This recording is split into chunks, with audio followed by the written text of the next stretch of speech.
Salam damai kasih Kristus. Selamat pagi teman-teman, kita akan segera mulai kebaktian hari ini.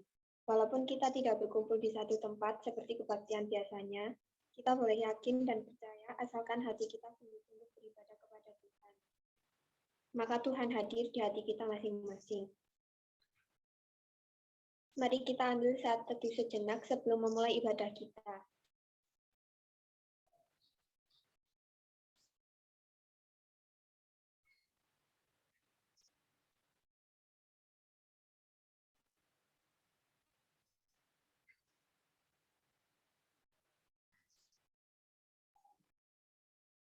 Mari kita awali ibadah ini. Kasih karunia dari Tuhan senantiasa menyertai kita sekalian. Untuk mengawali ibadah kita, saya minta dengan kasih Kristus,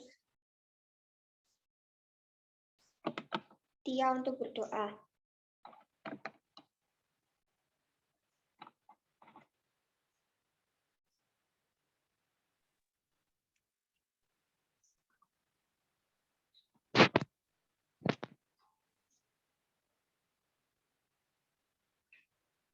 Mari kita berdoa. Ya Tuhan, sebentar lagi kami akan memulai ibadah pada pagi hari ini. Berkati ibadah pada pagi hari ini dari awal, pertengahan, hingga akhir. Semoga apa yang nanti akan kami terima bisa kami terapkan dalam kehidupan kami sehari-hari. Amin.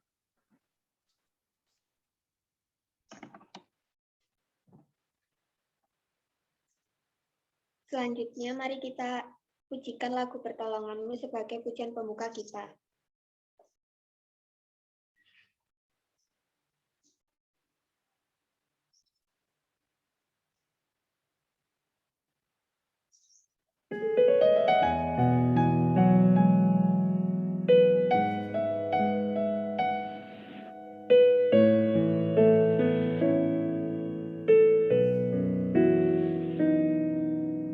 Hatiku tenang berada dekat-Mu, Kaulah jawaban hidupku. Hatiku tenang berada dekat-Mu, Kau yang pelihara hidupku. Pertolongan-Mu begitu ajaib, Kau telah memikat hatiku. Di saat aku tak sanggup lagi, di situ tangan-Mu bekerja. Pertolongan-Mu begitu ajaib, Kau telah memikat hatiku. Kini mataku tertuju padamu, ku rasakan kasih-Mu, Tuhan.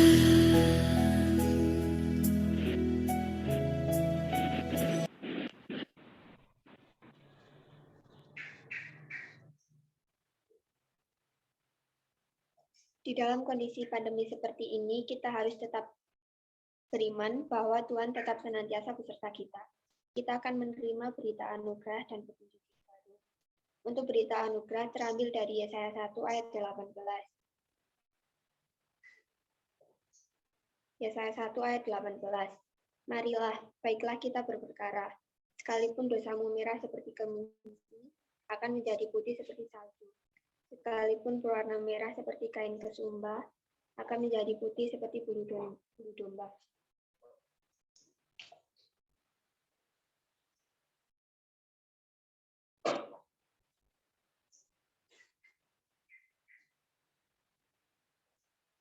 Untuk petunjuk hidup baru terambil dari Filipi 4 ayat 8.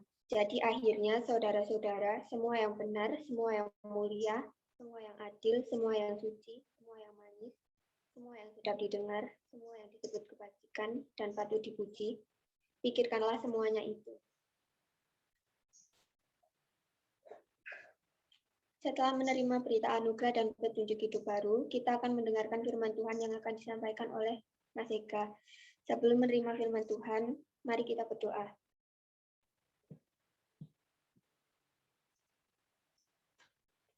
Ya Tuhan, sebentar kami akan menerima firman-Mu, kiranya apa yang kami dengar dapat kami lakukan dan terapkan dalam kehidupan kami sehari-hari ya Tuhan. Dalam nama Tuhan Yesus kami sudah berdoa, haleluya, amin.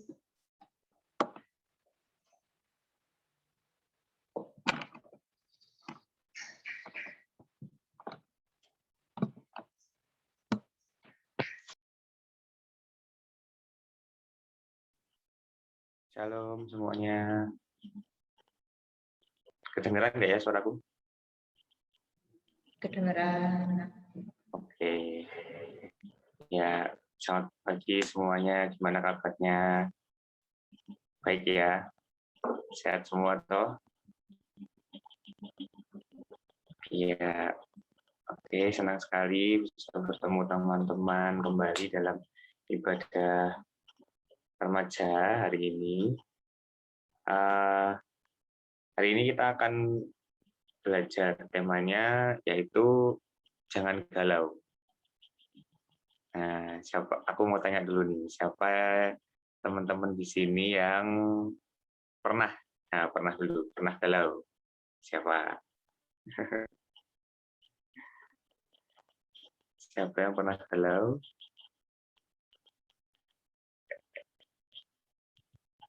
Enggal pernah galau?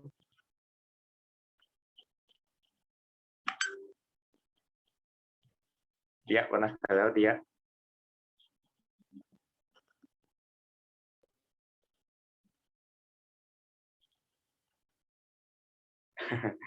Ya, oke. Semuanya pasti kita di sini pernah galau dan semoga tidak sering, tidak sering galau ya. Galau itu nggak cuma tentang percintaan aja, gitu. Tapi bisa juga tentang hal-hal yang lain, sekolah, terus masalah dengan orang tua juga, masalah dengan teman, ya. Apalagi di masa-masa remaja, yaitu masa-masa pencarian jati diri, pengenalan diri, siapa sih saya, apa sih yang saya sukain, nanti saya cita-citanya jadi apa ya, itu pasti semuanya pernah merasakan galau. Nah, saat ini kita mau baca firman Tuhan, tapi sebelum itu mari kita berdoa agar Tuhan menyertai kita dan membukakan hati dan pikiran kita. Mari kita berdoa. Tuhan Yesus Allah kami yang hidup, mengucap syukur Tuhan karena Engkau telah mengumpulkan kami tempat ini, tempat kami masing-masing ya Tuhan Yesus melalui Zoom meeting. Terima kasih Engkau izinkan kami untuk beribadah kepadamu, dan saat ini kami mau belajar sebagian dari firman-Mu ya Tuhan. Kiranya Engkau yang buka hati dan pikiran kami, agar kami dapat mengerti apa yang Engkau sampaikan dan bisa melalui hamba-Mu ini ya Tuhan, sehingga apa yang keluar dari mulut hamba-Mu ini benar-benar seturut dengan kehendak-Mu. Terima kasih ya Tuhan Yesus, kami sambut firman-Mu. Dalam nama Tuhan Yesus kami berdoa, haleluya, amin. Amin. Yuk, kita sekarang buka Alkitab kita dari Recording in progress. Markus. Dari Markus 4 ayat yang ke-35 sampai 41.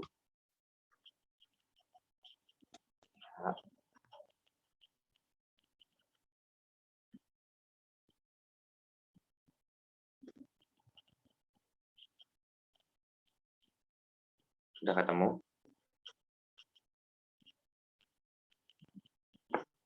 Markus 4 ayat 35 sampai 41.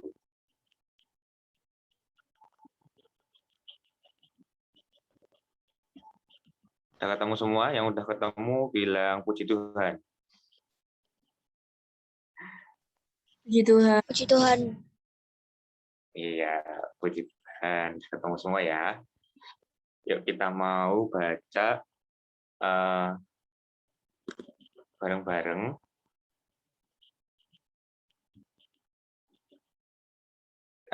Nanti aku baca ayat yang ganjil.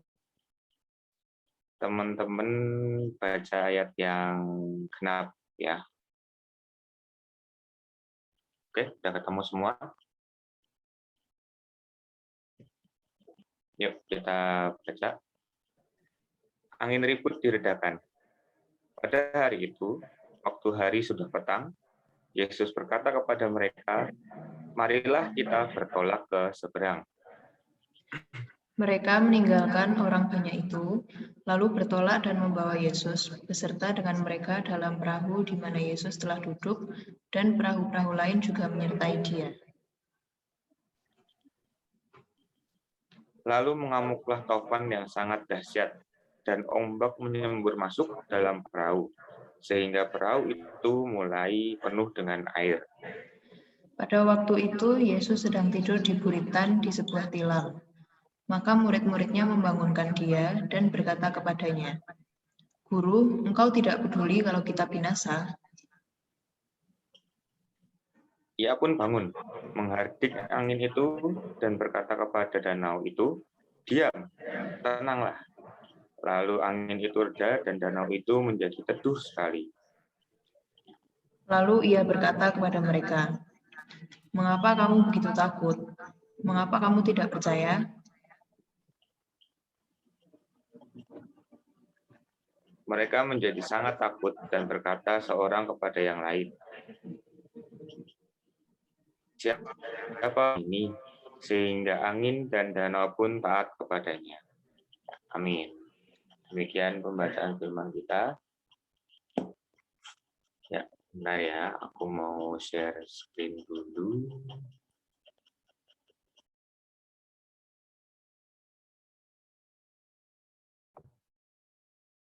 Cek.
Udah bisa lihat semua.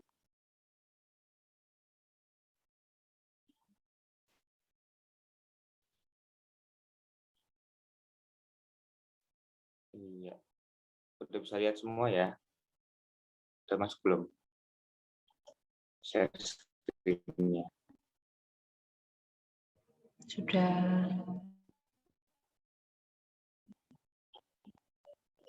Oke. Ya.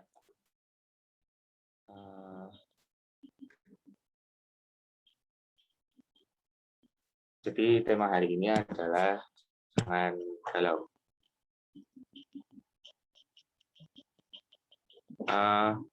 Tadi kita udah baca ya tentang apa hari ini.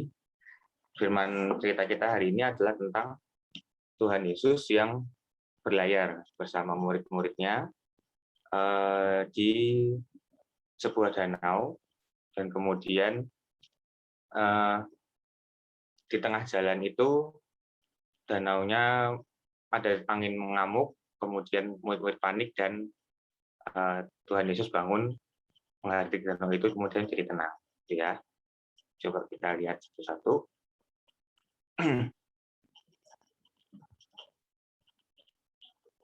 Ya, cerita hari ini itu diawali dari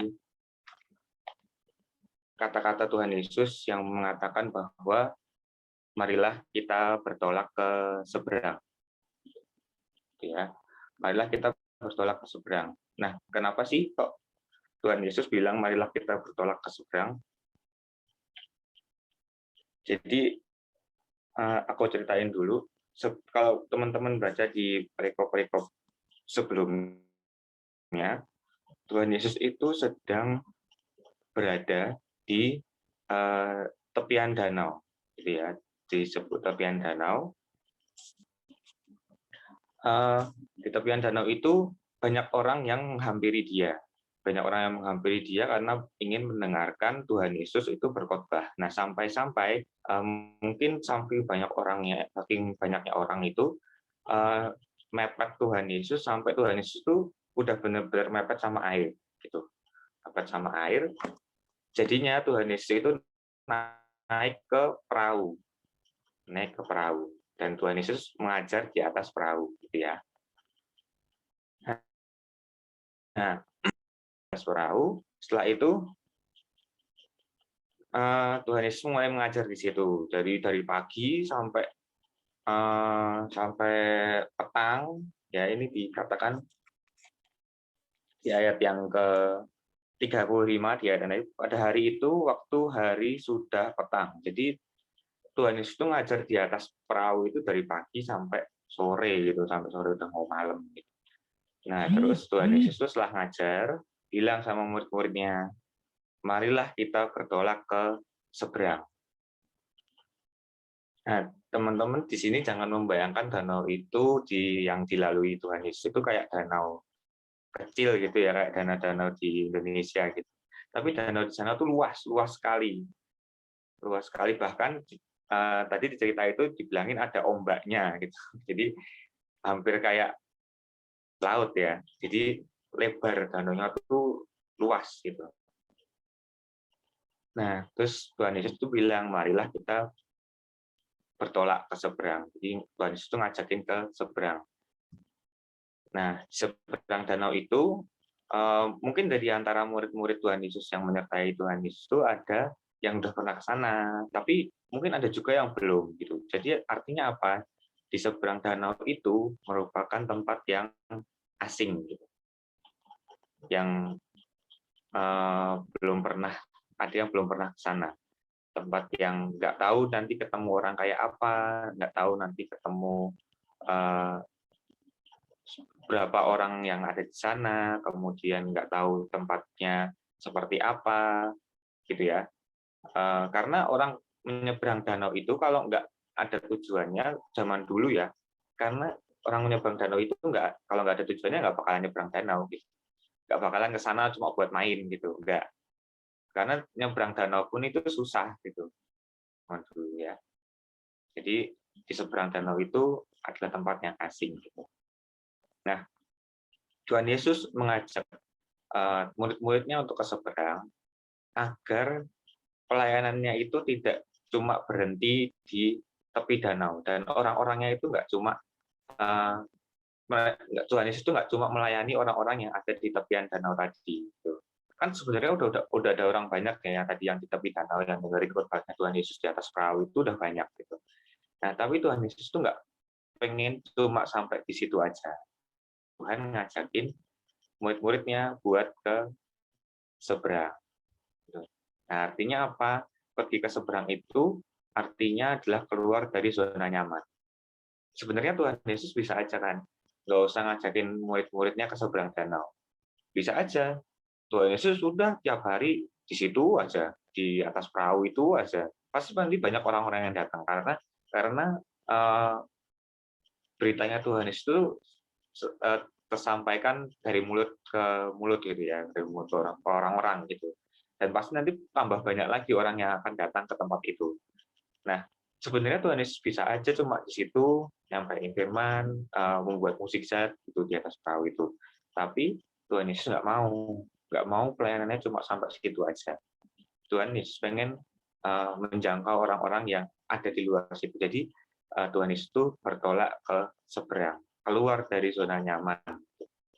Tuhan Yesus nggak pengen murid-muridnya tuh berhenti di situ, cuma ya teman-teman bayangin kalau misalnya Tuhan Yesus di atas perahu khotbah, ya murid-muridnya ngapain ya, paling cuma gitu-gitu aja atau paling cuma apa megangin perahunya gitu, megangin perahunya dari dalam di tepian danau gitu biar nggak kemana-mana perahunya, terus nyediain teduhan buat Tuhan Yesus gitu paling ya, cuma gitu-gitu aja gitu. Nah, Tuhan nggak pengen cuma kayak gitu. Jadi Tuhan Yesus ngajakin murid-muridnya ke seberang, keluar dari zona nyamannya. Agar apa? Agar berkembang, pengalamannya bertambah, imannya bertambah, dan Tuhan Yesus bisa melakukan lebih banyak lagi mukjizat gitu ya. Nah, setelah ini pun setelah berangkat dari tepi danau pun mereka akan melihat sebuah mukjizat yang Tuhan Yesus lakukan.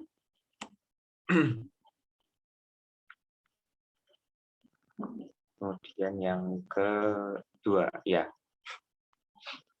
kita mulai melihat kejadian yang selanjutnya, yaitu badai menerpa. Nah, dalam perjalanan Tuhan Yesus menyeberangi danau bersama murid-muridnya, berarti udah malam ya, karena tadi berangkatnya udah petang, gitu. Udah malam, kemudian lalu mengamuklah taufan yang sangat dahsyat dan ombak menyembur masuk dalam perahu sehingga perahu itu mulai penuh dengan air.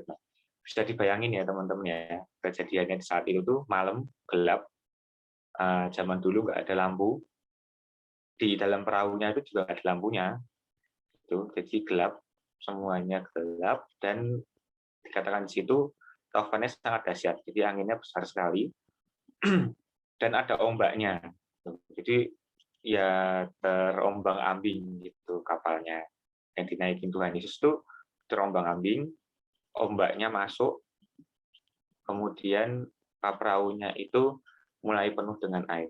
Nah, di sini tuh murid-murid panik. Ya wajar ya kalau panik ya, karena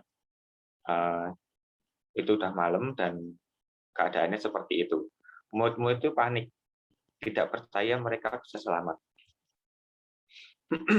Nah, padahal teman-teman, kalau teman-teman ingat-ingat lagi, banyak dari murid-murid Tuhan Yesus itu yang berprofesi sebagai apa? Teman-teman ada yang tahu? Profesi sebagai? Ayo, siapa yang mau jawab? Itu udah ada di slide. Atila? Nelayan. Ya, betul. Jadi sebenarnya banyak murid-murid Tuhan Yesus yang berprofesi sebagai nelayan ya. Karena Tuhan Yesus memanggil murid-muridnya itu ketika mereka sedang bekerja gitu, di merapikan jala gitu ya. Nah, sebenarnya banyak yang jadi nelayan gitu loh. Seharusnya mereka itu kan kalau nelayan pergi ke laut ya. Ke laut, kalau nelayan melaut itu perginya malam-malam apa siang-siang? Yuk, siapa yang tahu? Siapa nih? Vano?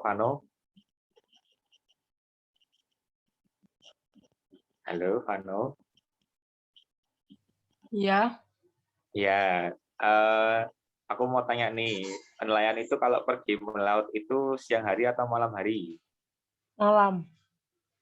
Malam hari, pinter ya. Ya, jadi malam hari itu. Nelayan itu pergi melaut itu malam hari.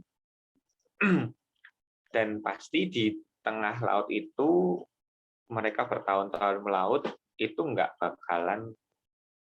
pernah kena badai. Pasti mereka pernah mengalami sebuah badai di laut, gitu ya, di laut dan di malam hari pada saat mereka melaut. Ya. Nah, harusnya murid-murid itu punya kemampuan buat melewati dan mengatasi badai itu. Jadi pada saat mereka berlayar menyeberangi danau, mereka pasti sebenarnya sudah punya pengalaman, udah bisa mengatasi atau gimana caranya biar perahunya itu nggak oleng, mereka nggak tenggelam dan mereka bisa selamat. Karena mereka udah pernah mengalami badai seperti itu juga di laut malahan ya. Ini cuma di danau gitu. Ini cuma di danau dan sedangkan mereka tuh udah pernah menghadapi badai di laut gitu. Nah, jadi mereka pasti bisa sebenarnya. Tapi mereka panik gitu. Mereka panik nggak percaya bahwa mereka bisa selamat. Nah, ada yang lucu di sini yaitu adalah apa? Tuhan Yesus itu tidur gitu. Nah, bisa-bisanya ya kayak gitu Tuhan Yesus itu tidur gitu.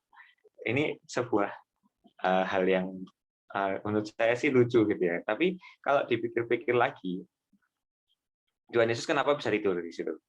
Ayo, siapa yang mau mencoba menginterpretasi? Coba, Febri. Kenapa Tuhan Yesus kok pada saat badai itu bisa tidur? Gitu. Kan badainya lagi gede banget tuh. Kenapa kok dia bisa tidur? Tuhan Yesus itu bisa tidur. Karena Tuhan yakin tidak akan terjadi apa-apa dan mereka bisa selamat. Oke. Kira-kira Tuhan Yesus itu tahu nggak kalau itu lagi ada badai?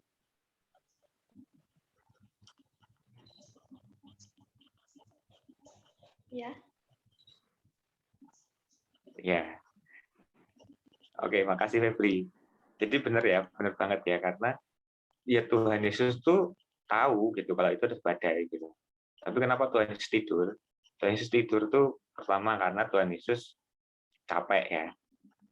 Dia dibayangin aja dari pagi sampai sore ngomong khotbah terus, ya nggak berhenti dengerin orang banyak, dan waktu itu belum ada mic, belum ada toa, ya. Jadi ngomong dengan banyak orang sebanyak itu di tepi danau, di atas perahu, siang-siang nggak ada mic, nggak ada pengeras suara, dan berarti harus teriak-teriak ya ngomongnya, harus teriak-teriak, dan ya nggak diceritain sih di dalam Alkitab Tuhan Yesus itu makan apa enggak. Ya anggaplah nggak makan. Karena di Alkitab nggak ceritakan Tuhan makan dulu gitu setelah khotbah perumpamaan tentang benih, Tuhan Yesus istirahat dulu makan gitu. nggak ada cerita kayak gitu ya. Jadi kita anggap aja Tuhan Yesus itu nggak makan. Jadi dari pagi sampai sore khotbah nggak makan, ya pasti capek dong, capek lah. Nah, Tuhan Yesus tidur di kapal, di perahu itu. Dan ketika ada badai itu, pasti Tuhan Yesus itu merasa kalau ada badai. Tapi Tuhan Yesus itu percaya sama murid-muridnya gitu.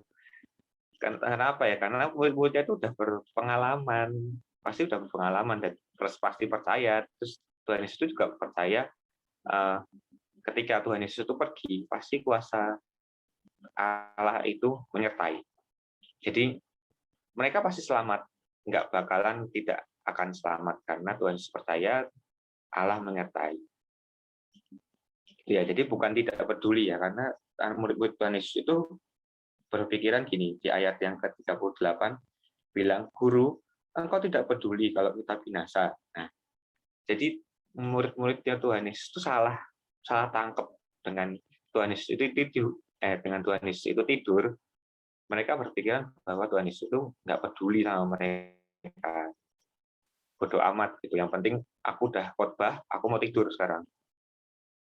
Nggak peduli kita mau ngapain, terserah.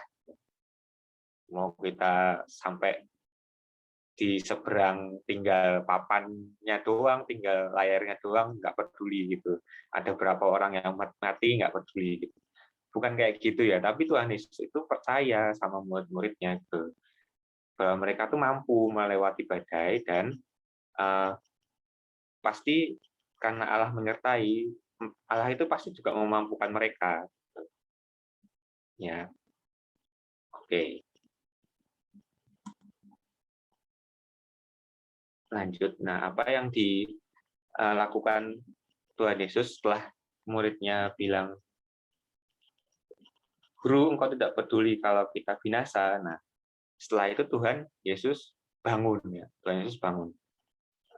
Kalau aku mikir-mikir sih sama kesel juga kali ya. Bangun terus difitnah kayak gitu. Terus dibangunin dengan difitnah kayak gitu, bangun pasti kesel ya. Terus habis itu dia langsung bangun dan berkata kepada Daniel, diam, tenanglah. Ini ada tanda serunya semua. Diam, tenanglah, itu pasti berarti teriak ya. Diam, tenanglah. Dan danau itu menjadi teduh sekali. Nah, dikatakan di sini menjadi teduh sekali. Ada kata sekali, jadi ditekankan di situ teduh sekali. Teduhnya itu yang benar-benar tenang, nggak ada angin, nggak ada ombak, benar-benar tenang sekali, dan bahkan mungkin lebih tenang daripada saat mereka berangkat. Ya. Tuhan Yesus itu punya kuasa untuk menenangkan badai seperti itu. Karena apa? Karena ada kuasa Allah yang menyertai Tuhan Yesus. Jadi Tuhan Yesus memakai kuasa dari Allah untuk menenangkan badai. Kemudian murid-muridnya sampai jadi sangat takut dan berkata kepada yang lain, siapa gerangan orang ini? Sehingga angin dan danau pun taat kepadanya. Jadi Tuhan Yesus memakai kuasa dari Allah untuk menenangkan badai, menenangkan danau itu. Tuhan Yesus menegur juga murid-muridnya karena mereka tidak percaya. Tadi mereka panik ya, mereka panik dan bahkan nuduh Tuhan Yesus itu nggak peduli gitu. Tapi sebenarnya mereka lah yang nggak percaya bahwa kuasa Allah itu selalu menyertai. Gitu. Tadi yang nyuruh ke seberang siapa? Pertamanya. Yang nyuruh mereka berangkat ke seberang itu Tuhan Yesus ya. Tuhan Yesus yang mengajak mereka pergi ke seberang. Nah, ketika Tuhan Yesus mengajak ke seberang itu, pasti kan Tuhan Yesus tidak akan menyuruh pergi untuk menemui kebinasaan. Ya, Tuhan Yesus nggak bakal menyuruh pergi buat menerima apa? Tuhan Yesus tidak akan menyuruh pergi untuk mencelakakan murid-muridnya gitu, nggak akan ya. Jadi Tuhan Yesus itu percaya bahwa pasti sampai dengan selamat gitu, walaupun di tengah jalan ada badai, ada apapun itu, pasti mereka sampai dengan selamat. Gitu. Nah, murid-muridnya ini nggak percaya bahwa mereka bisa sampai ke sana dengan selamat dan malah nuduh Tuhan Yesus dengan hal-hal yang tidak benar. Nah, kadang-kadang di kehidupan kita itu juga bersikap seperti murid-muridnya Tuhan Yesus ini. Ketika kita dikasih pergumulan sama Tuhan, kadang-kadang kita juga punya pikiran kayak gitu, Tuhan kayak gini, kok tugasku banyak ya, nggak selesai-selesai ya, tiap hari ngerjain tugas, terus apalagi kan ya yang sekarang apa lagi pembelajaran jarak jauh gitu kan, guru-guru pasti banyak ngasih tugas ya, hampir mungkin semua guru ngasih tugas, ya nggak? Bener nggak? Gimana nih? bener ya. Karena apa ya? Karena guru nggak bisa ngontrol langsung. Gitu. Guru nggak bisa melihat proses pembelajaran kalian. Itu kalau nggak dikasih tugasnya dari mana, gurunya bisa tahu kalau kalian tuh belajar, kalau kalian itu ngerti gitu, dari mana bisa tahunya kalau kayak gitu. Nah, kita juga sering berpikiran seperti itu sama Tuhan. Tuhan kok banyak banget tugasku, Tuhan kok susah banget sih, misalnya dalam percintaan gitu ya, susah banget sih deketin cowok ini gitu, kok aku mau deketin cewek ini aja susah gitu, jatuh nggak dibalas-balas gitu terus galau gitu ya. Nah, kita kadang-kadang tuh nuduh juga Tuhan, pasti Tuhan ini nggak peduli sama aku. Nah, Tuhan ini bodo amat lah, Tuhan aku juga nggak mau kerjain gitu. Dan kita sampai seperti itu ya. Nah, sebenarnya kalau kita dibiarkan Tuhan untuk menerima sebuah pergumulan, menghadapi sebuah pergumulan, itu karena Tuhan itu tahu bahwa kita itu mampu. Nah, kalaupun kita tidak mampu, pasti Tuhan Yesus akan memampukan. Karena apa? Karena kuasa Allah itu, kuasa Tuhan itu jauh lebih besar dari apapun yang ada di hidup kita. Kita harus percaya bahwa Tuhan Yesus itu mampu membuat segala hal yang buruk untuk menjadi kebaikan bagi hidup kita.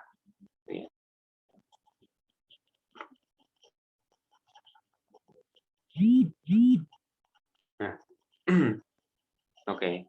Nah, aplikasinya dari apa yang pelajaran yang kita bisa ambil dari cerita hari ini itu adalah sebagai anak Tuhan, ya kita harus percaya bahwa kuasa Tuhan itu lebih berkuasa dari apapun yang ada dalam hidup kita. Jadi walaupun kita sedang sakit atau kita sedang ada banyak tugas, kemudian lagi ada masalah sama teman, mungkin ada masalah juga dengan keluarga, sama orang tua, sama kakak, sama adik, apapun itu yang sedang kita hadapi. Gitu.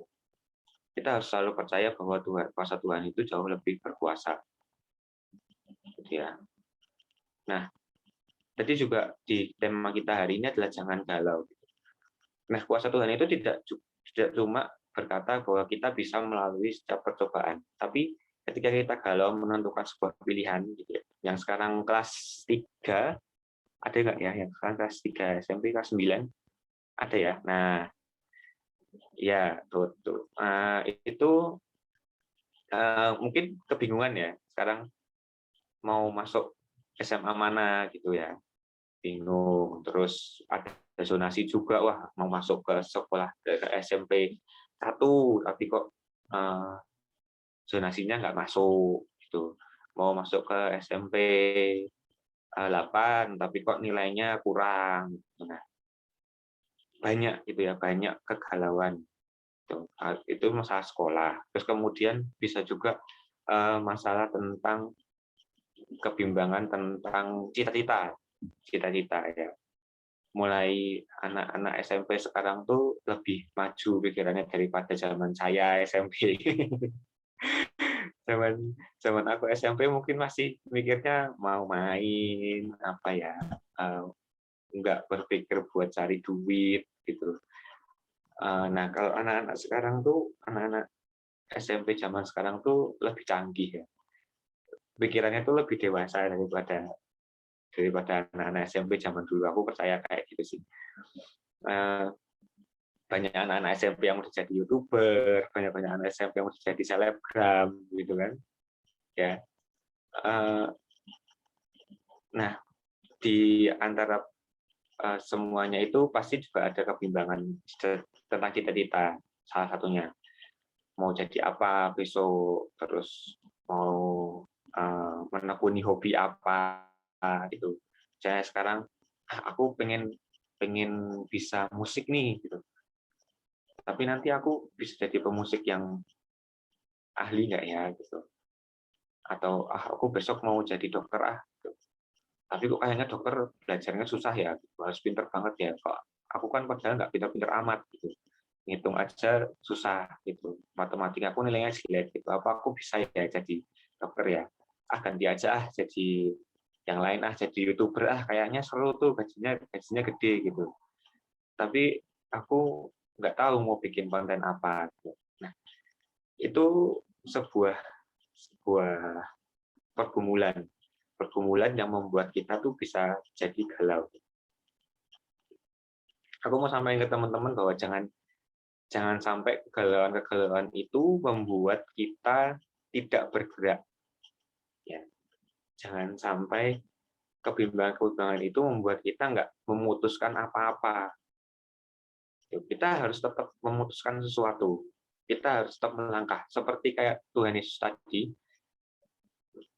Tuhan Yesus sudah berkhotbah di pinggir danau, di tepi danau. Nah, jangan sampai kenyamanan itu, walaupun Tuhan Yesus capek, walaupun Tuhan Yesus itu udah malam ya, waktu itu udah malam gitu. Tapi Tuhan Yesus tetap ngajakin murid-muridnya, ayo kita pergi ke seberang. Tuhan Yesus tetap mengajak, membuat keputusan bahwa ayo kita ke seberang. Ayo kita keluar dari zona nyaman kita. Jadi jangan sampai pergumulan itu, kebimbangan kita, membuat kita itu terkurung, nggak menentukan apa-apa, gitu ya, nggak menentukan suatu keputusan apa. Aku mau ini. Bisa kita bingung mau menentukan jadi apa gitu. Ya udah tentuin aja dulu sekarang. Yakinlah bahwa Tuhan Yesus itu akan menyertai kita. Aku juga dulu cerita ya. Dulu itu cita-citaku dari SD itu pengen jadi pilot satu. Terus SMP ganti lagi pengen jadi dokter. SMA masih sama, masih pengen jadi dokter. Itu masuk jurusan IPA, daftarnya kuliah di jurusan kedokteran, nggak keterima gitu. Terus jadinya ke teknik kimia. Nah, dari teknik kimia cita-citanya lagi jadi pengusaha, pengen punya pabrik. Nah, tapi Tuhan selalu di antara keputusan-keputusan yang aku ambil itu Tuhan Yesus itu selalu membimbing dengan berbagai cara dan berbagai kejadian yang ada di hidup aku itu mengarahkan, dan sekarang aku jadi PNS gitu ya. Jadi dari awal yang jadi pilot sampai jadi sekarang yang jadi PNS itu beda jauh gitu loh. Dan itu melalui proses gitu. Nah, Tuhan Yesus itu mengarahkan dari setiap proses-proses itu. Jadi jangan takut untuk mengambil sebuah keputusan. Apapun keputusannya, yang penting kalian itu berdoa sebelum mengambil sebuah keputusan dan menyerahkan keputusan itu kepada Tuhan. Kita mengambil keputusan, kita berdoa serahkan kepada Tuhan, dan jangan lupa ya, kalau kita berdoa itu selalu, kalau kita berdoa minta sesuatu sama Tuhan itu, di akhir doa kita selalu ucapan, jadilah kehendak-Mu. Jadi apapun yang terjadi di dalam hidup kita, itu pasti terjadi sesuai kehendak Tuhan. Sharing sedikit, kalau aku berdoa gitu ya, kalau aku berdoa sebelum memulai hari, itu aku mengucap syukur, aku mengucapkan apa yang akan aku kerjakan hari ini, kemudian aku berdoa ngutip baris dari doa Bapa kami. Jadi kalau di doa Bapa kami, jadilah kehendak-Mu di bumi seperti di surga. Gitu ya. Itu ada di kalimat di doa Bapa kami kan. Nah, di bumi seperti di surga, di buminya ini diganti dengan kata yang kita mau. Jadi misalnya aku mau berangkat kerja gitu, aku udah berangkat kerja, aku sampai di kantor, aku berdoa, jadilah kehendak-Mu di ruangan ini seperti di dalam surga. Gitu. Kalau kalian ke sekolah, saya kami nggak ke sekolah ya, Kalau misalnya mau belajar, mau ikut pelajaran online, ya jadilah kehendakmu di pelajaran ini seperti di surga. Nah, coba biasain hal seperti ini gitu. Jadi kita memang benar-benar menyerahkan semuanya itu kepada Tuhan gitu. Kita benar-benar percaya sama kuasa Tuhan. Kita boleh merencanakan apapun, hari ini mau ngapain, tapi semua yang terjadi itu jadilah seperti kehendak Tuhan di dalam surga.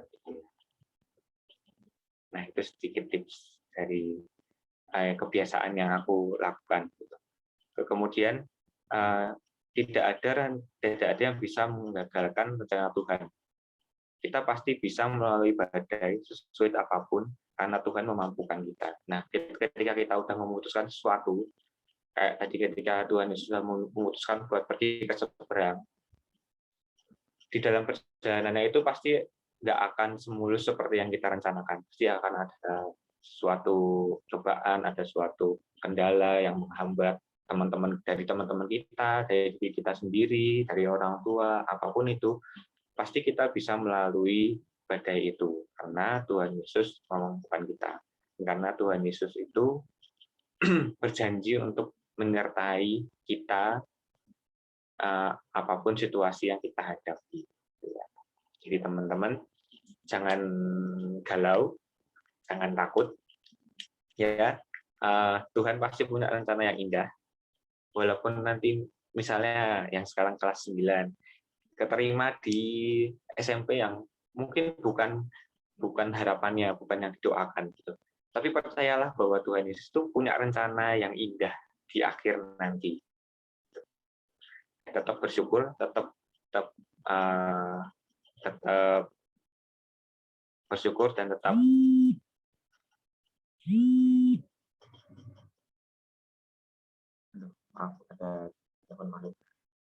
tetap bersyukur, tetap percaya bahwa Tuhan Yesus itu punya rencana yang lebih indah daripada rencana kita, dan percayalah bahwa Tuhan pasti memampukan kita menghadapi badai dalam kehidupan kita. Amin. Tuhan Yesus memberkati. Yuk. Oke, mari kita berdoa.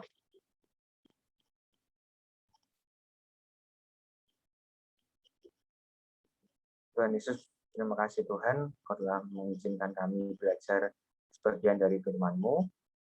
Dan hari ini kami belajar ya Tuhan untuk tidak takut, untuk tidak galau, karena kami memiliki Tuhan Allah yang berkuasa di atas segala apapun yang ada di hidup kami. Tuhan Yesus, ajari kami untuk selalu percaya kepada-Mu, selalu menggunakan kuasa dari doa yang kami panjatkan kepada-Mu ya Tuhan Yesus, karena kami tahu Engkau menyertai kami, Engkau menjagai kami dalam setiap pergumulan kami. Tuhan Yesus, hamba-Mu berdoa bagi anak-anak-Mu yang ada di ibadah ini, apapun yang hari-hari ini sedang menjadi pergumulan mereka masing-masing, baik itu dalam studi, ada pergumulan dengan keluarga, atau ada pergumulan dengan temannya. Tuhan yang tolong Kau yang berikan solusi satu persatu, Kau yang berikan kuasa untuk berani melangkah maju ya Tuhan Yesus, agar setiap pergumulannya boleh terselesaikan. Terima kasih ya Tuhan Yesus, terima kasih. Inilah doa kami ya Tuhan, di dalam waktu yang sedang berdoa, ya amin. Terima kasih teman-teman, saya kembalikan kepada liturgos. Terima kasih kepada Mas Eka yang telah menyampaikan firman Tuhan pada pagi hari ini. Selanjutnya kita akan menaikkan doa syafaat kita. Mari kita berdoa. Ya Tuhan, kami berdoa untuk bangsa dan negara kami. Ya Tuhan, kiranya berbagai masalah yang sedang kami alami dapat terselesaikan segera ya Tuhan, terutama wabah COVID-19 yang kini kembali marak. Kiranya Engkau meredakan COVID-19 di negara kami ya Tuhan. Selanjutnya untuk studi kami ya Tuhan, kini kami sudah menempuh tingkatan yang lebih tinggi, kiranya ke depannya kami dapat terus belajar dengan baik ya Tuhan. Dan juga untuk gereja kami ya Tuhan, kiranya pelayanan-pelayanan yang dilakukan oleh gereja kami selalu Engkau berikan kelancaran. Kiranya Engkau memberkati para pendeta, majelis, agar selalu diberi kesehatan. Terakhir untuk keluarga kami ya Tuhan, kiranya Engkau memberikan berkat pada keluarga kami, memberikan kesehatan, dan juga semoga keluarga kami dapat menjadi berkat, menjadi terang dunia ya Tuhan. Dalam nama Tuhan Yesus kami sudah berdoa, haleluya, amin. Dengan senantiasa mengingat pada baptisan kita, mari kita mengucapkan pengakuan iman rasuli. Teman-teman, saya minta bagi berdiri di tempat masing-masing dengan menyilangkan tangan kanan di dada kiri. Bersama-sama kita ucapkan. Aku percaya kepada Allah Bapa yang Maha Kuasa, Khalik langit dan bumi, dan kepada Yesus Kristus, anaknya yang tunggal, Tuhan kita, yang dikandung daripada Roh Kudus, lahir dari anak darah Maria, yang menderita di bawah pemerintahan Pontius Pilatus, disalibkan, mati dan dikuburkan, turun ke dalam laut, pada hari yang ketiga, orang mati, duduk di sebelah yang Maha Kuasa, akan datang dari sana untuk melayani orang yang hidup dan yang mati. Aku percaya kepada Roh Kudus, gereja yang kudus dan am, persekutuan orang kudus, pengampunan dosa, kebangkitan daging, dan hidup yang kekal. Teman-teman, kita akan mengumpulkan persembahan kita. Untuk sementara ini, persembahan dipersilakan dimasukkan ke dalam amplop dan ditulisi persembahan ibadah remaja tanggal 20 Juni 2021. Teman-teman dapat mengumpulkan persembahan di kantor gereja pada hari Selasa sampai dengan hari Minggu, atau bisa dikumpulkan dulu di rumah dan di setiap akhir minggu, di akhir minggu terakhir, akhir bulan, baru dikumpulkan ke kantor gereja. Kita akan menyanyikan lagu Betapa Hatiku untuk mengiringi persembahan kita.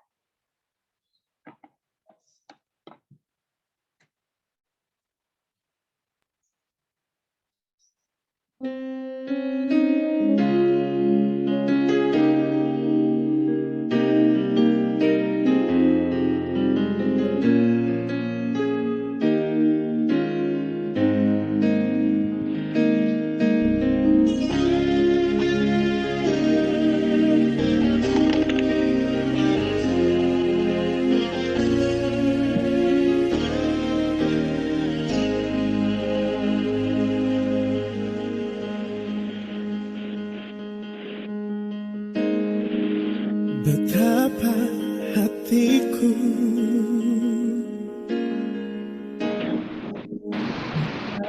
terima kasih Yesus, Kau mengasihiku,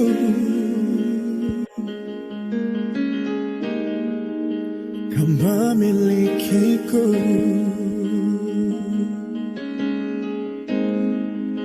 Hanya ini Tuhan persembahanku, segenap hidupku, jiwa dan ragaku, sebab tak ku miliki harta kekayaan yang cukup berarti untuk ku persembahkan.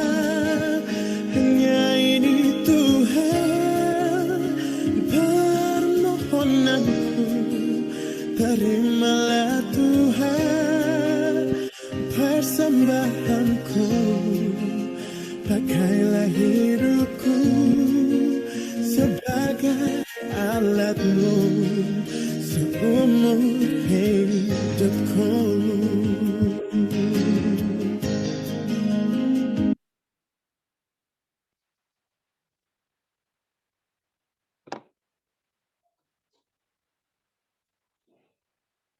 Kita akan berdoa untuk persembahan yang telah kita kumpulkan, sekaligus doa penutup.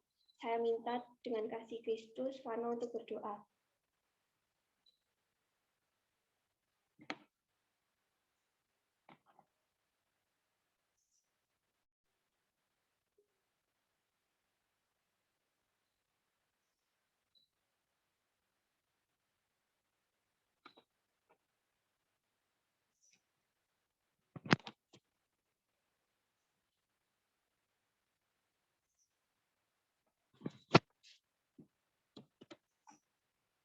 Mari teman-teman kita berdoa. Ya Tuhan, kami telah mengumpulkan persembahan kami, kiranya persembahan ini dapat berguna bagi kerajaan-Mu ya Tuhan. Sebentar kami akan mengakhiri ibadah pada pagi hari ini, kiranya Engkau menyertai kami dalam kegiatan kami selanjutnya ya Tuhan. Dalam nama Tuhan Yesus kami telah berdoa. Haleluya. Amin. Syukur kepada Allah yang masih memberikan kesempatan kepada kita untuk tetap beribadah kepada-Nya di dalam masa pandemi ini. Untuk mengakhiri ibadah ini dengan tetap percaya dan senantiasa mengingat kuasa-Nya, kita terima berkat Tuhan. Tuhan menyertai kita dan melindungi kita. Tuhan menyinari kita dengan wajah-Nya dan memberi kita kasih karunia. Tuhan menghadapkan wajah-Nya kepada kita dan memberi kita damai sejahtera. Amin.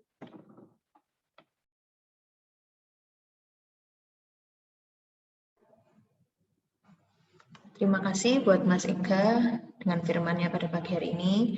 Terima kasih juga buat Feby yang sudah bertugas. Untuk pengumumannya seperti biasa, jangan lupa teman-teman buat mengisi absen yang akan di-share setelah kebaktian. Terus juga persembahannya jangan lupa seperti yang sudah diumumkan oleh Feby barusan. Sebelum kita mengakhiri kebaktian, teman-teman boleh dinyalakan kameranya sebentar, kita mau foto dulu.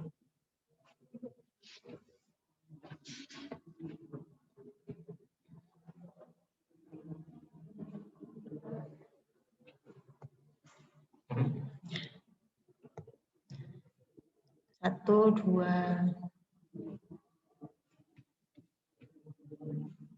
dua. Terima kasih, sampai ketemu di kebaktian minggu depan. Boleh dinyalakan speakernya, kita mau mengucapkan selamat hari Minggu buat teman-teman yang lain. Selamat hari Minggu. Selamat hari Minggu. Selamat hari Minggu. Selamat hari Minggu. Selamat hari Minggu.